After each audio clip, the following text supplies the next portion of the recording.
बांकीपुर में काफ़ी close fight है।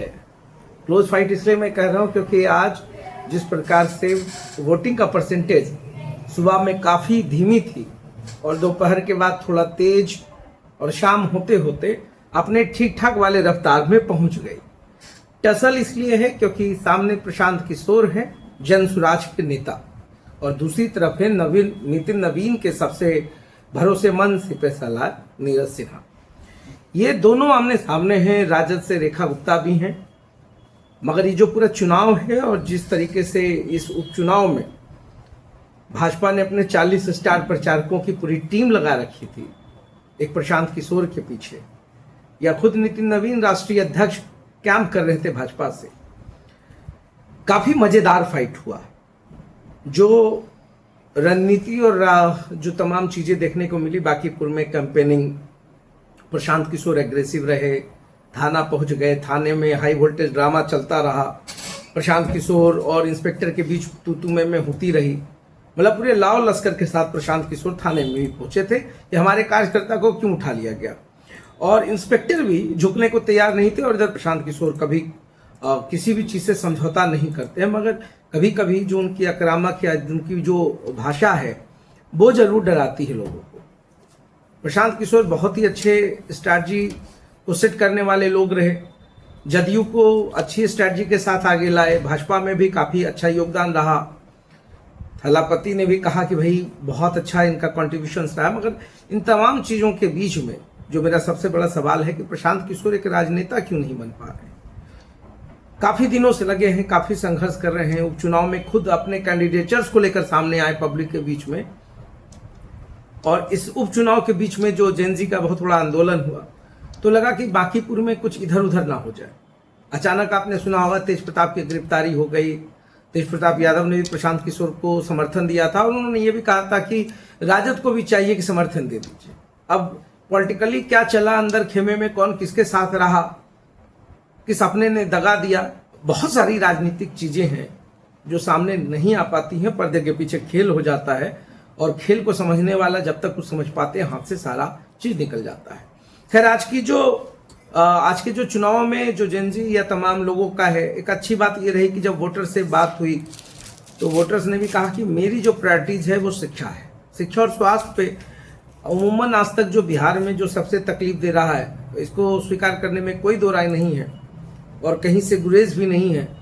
इस जातिवाद के तमाम दंश के बीच में बिहार की जो राजनीति है हमेशा गोलबंद रही है, और जातिगत ये जो चुनाव हो जाते हैं कभी कभी, तो इससे सहज अंदाजा लगाया जा सकता है कि इस सीट में सबसे ज्यादा वोटर्स कौन हैं, क्या होगा।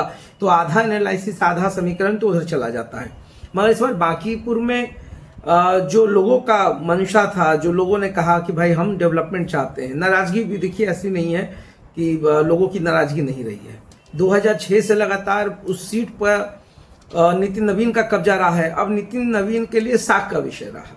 साख का विषय इसलिए रहा कि नितिन नवीन की परंपरागत सीट मानी जाती है। अभी नितिन नवीन राष्ट्रीय अध्यक्ष हैं, बंगाल चुनाव के कारण उनका कद बढ़ा है, और जो विक्ट्री है उसके बाद नितिन नवीन ने अपने कैंडिडेट को उतारा था, मगर 24 घंटे के अंदर उन्होंने अपना नामांकन जो कैंडिडेचर था वो वापस ले लिया।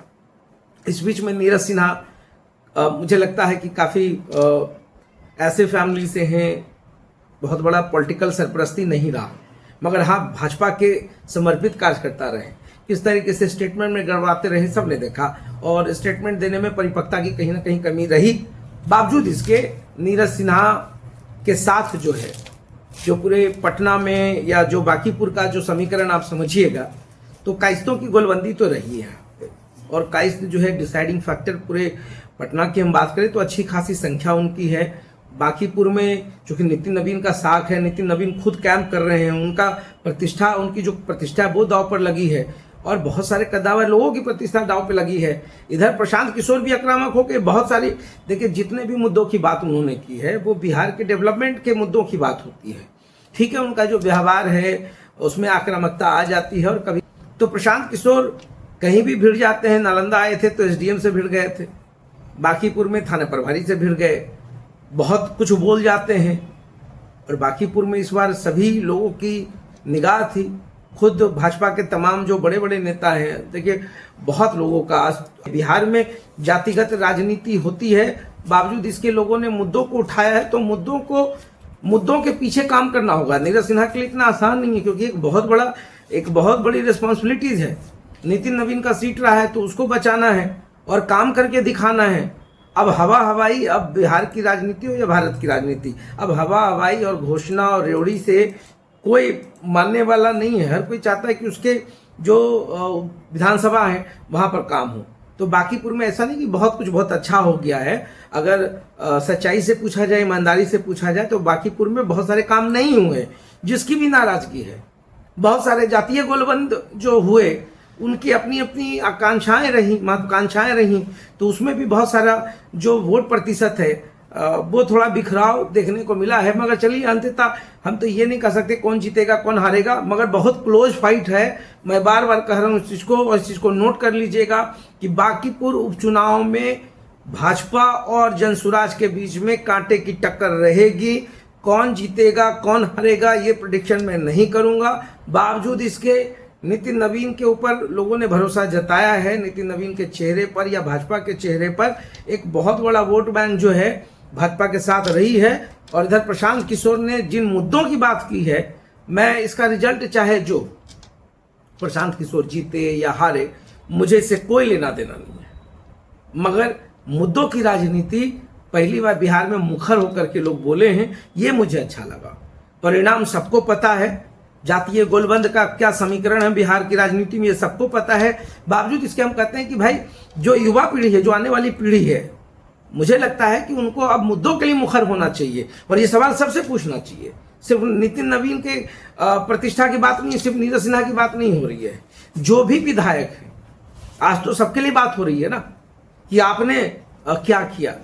तो आज स्वास्थ्य और शिक्षा पर हर लोग मुखर हैं। और जो भी होगा रिजल्ट, वो तो भाई जनता जनार्दन ही सारा फैसला करती है। तो जब काउंटिंग होगा तो पता चलेगा कौन जीतेगा कौन हारेगा। एक क्लोज फाइट के साथ एक नई सुबह, एक नई किरण, और मतदाताओं के बीच में, खासकर जेनजी और युवाओं के बीच में मुद्दों की बात होने लगी है। जो मुझे अच्छा लग रहा है कि अब की जो जेनजी है, जो जेनजी की कौम है, अब ये जातीय बात नहीं करती है। अभी की युवा पीढ़ी अब जाति और तमाम चीज़ों से ऊपर उठ चुकी है। अब तो वो सवाल करती है, सरकार के सामने मुद्दे रखती है, और उसके बूते जो है वो तमाम चीज़ों की अब मांग कर लेती है। तो अब जो है बिहार में भी मुझे लगता है कि अगर यही चलता रहा तो बहुत कम वक्त में आप देखेंगे कि अब लोग मुद्दों की बात करेंगे, मुद्दों की राजनीति होगी। मगर उपचुनाव काफ़ी टसल वाला रहा, बहुत अच्छा रहा है रिजल्ट, परिणाम अपनी जगह पर। मगर इस बार प्रशांत किशोर ने अपनी पूरी ताकत झोंकी है। और मैं फिर कहूंगा प्रशांत किशोर की कि आपकी स्ट्रेटजी बहुत अच्छी रहती है, मेंटेन करना पड़ेगा। तो प्रशांत किशोर अपनी चुनौती से आगे कहाँ निकल पाते हैं वो देखेंगे। और बिहार के किस्मत में प्रशांत किशोर को विधानसभा के अंदर देखना कब मुमकिन होगा, यह भी देखेंगे। तो देखते रहिए साथ। बहुत बहुत धन्यवाद।